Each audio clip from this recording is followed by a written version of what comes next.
కరీంనగర్ జిల్లా కేంద్రంలో కాంగ్రెస్ నేతలు సంబురాలు చేశారు. బీసీ రిజర్వేషన్లకు అసెంబ్లీ మండలిలో ఆమోదం పొందడంపై హర్షం వ్యక్తం చేశారు. ఇక తెలంగాణ చౌక్ లో CM Revanth Reddy, PCC chief Mahesh, మంత్రి పొన్నం ప్రభాకర్ కు థాంక్స్ చెప్పారు. జిల్లా కాంగ్రెస్, నగర కాంగ్రెస్ బీసీసీల ఆధ్వర్యంలో పటాకులు కాల్చి స్వీట్లు పంపిణీ చేసుకున్నారు.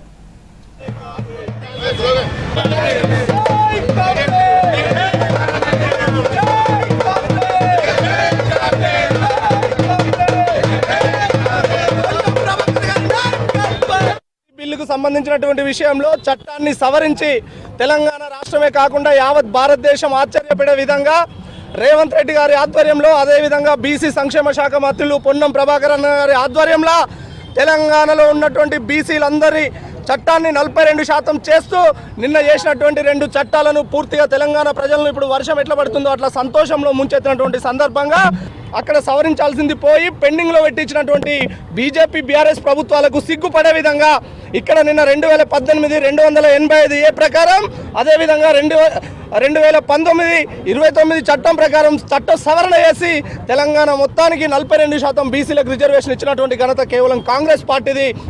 ఎన్ని దసరా పండుగలు వచ్చినా, ఎన్ని దీపావళి పండుగలు వచ్చినా, ఎన్ని పండుగలు వచ్చినా ఆ పండుగలు అన్నిటికన్నా పర్వదినం ఈరోజు బీసీలు మొత్తం మూకుమ్మడిగా దీన్ని పర్వదినంగా పరిగణించేదైతే ఉందో ప్రతి ఇంటిల్లిపాది దీన్ని సెలబ్రేట్ చేసుకోవాలని నేను కోరుతున్నాను.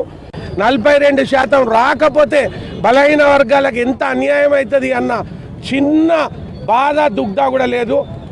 ఎంపీ గారు అంటారు